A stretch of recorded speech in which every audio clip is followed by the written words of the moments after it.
I saw my wife laughing with the man she was cheating with. Smile, Daniel. Don't embarrass her tonight, I told myself as I tightened my tie in the car mirror. My wife, Julia, looked stunning. Silver dress, that familiar perfume, the one I bought her for our anniversary. But something about tonight felt off. She'd been distant all week, distracted, glued to her phone more than usual. When I asked what was wrong, she smiled too quickly and said, "Just work stuff, babe." The company's annual holiday party was being held at the Grand Haven Hotel downtown, a fancy place filled with people who looked like they were trying too hard to impress each other. As soon as we walked in, I felt eyes shift toward us, whispers following behind.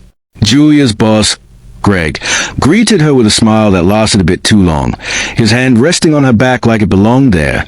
"Julia, you look amazing," he said, his tone dripping with something more than professionalism. She laughed, brushing it off. "You're too kind, Greg." Then his gaze shifted to me. "And you must be Daniel, the lucky husband." His handshake was firm, too firm. It wasn't a greeting, it was a test. "Yeah," I said, forcing a grin. "Lucky, I guess." I should have noticed the way he looked at her, the way she looked away. But I wanted to believe I was overthinking. The night moved on. Drinks, laughter, music echoing through the ballroom. Julia mingled effortlessly, glowing in the crowd. I stayed near the bar, nursing a whiskey, watching. Every time Greg spoke to her, she laughed a little louder. Every time I walked near, her smile faded a little faster. At one point, Greg clinked his glass, calling for attention.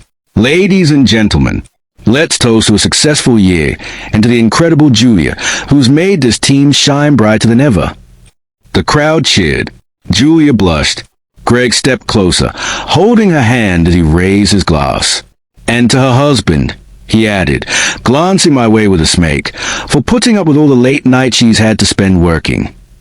A wave of laughter rippled through the room, light, harmless on the surface, but it cut deep. Julia's smile faltered, then returned, forced this time. My stomach twisted. I didn't laugh. I just looked at her. She didn't meet my eyes. Later that night, I stepped outside to clear my head. The cold air bit at my skin. I pulled out my phone, scrolling aimlessly until a notification caught my eye. "Find my phone," Julia's location shared. Strange. I hadn't opened that app in weeks. I tapped it, curious, maybe paranoid, and saw her recent locations. My heart stopped. Last week, Hotel Haven. Same place as tonight. Multiple visits. Always after work. I went back inside. My steps felt heavy. Julia was laughing again, this time near the hallway that led to the conference rooms.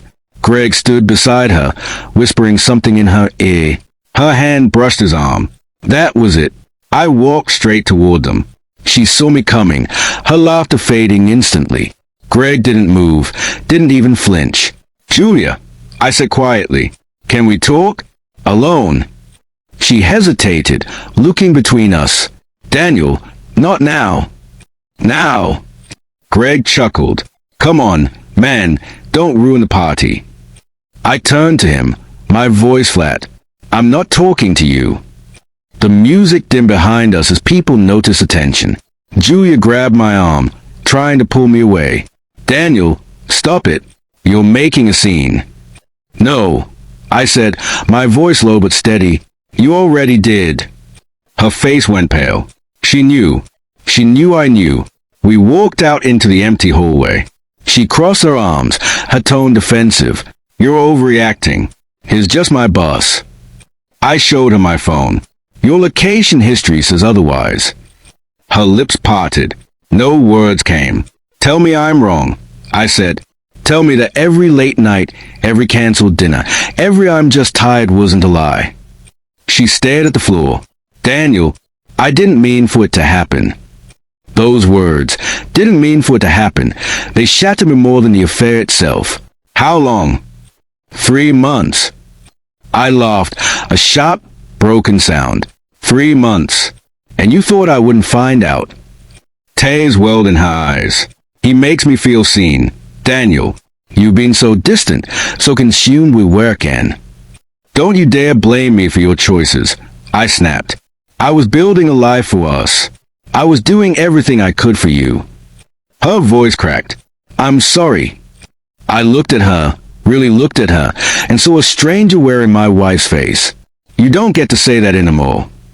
I walked out, leaving her standing there, trembling. But I wasn't done. A few days later, Greg's smirk disappeared from his office.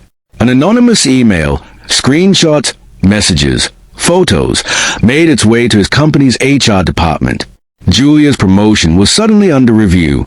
Greg was fired. Julia was suspended pending investigation.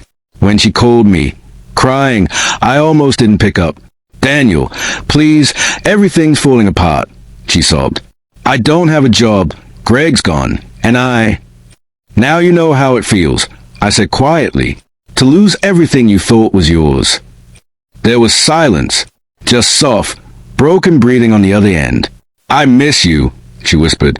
I made a mistake. No, I said, my tone steady. You made a choice. I hung up.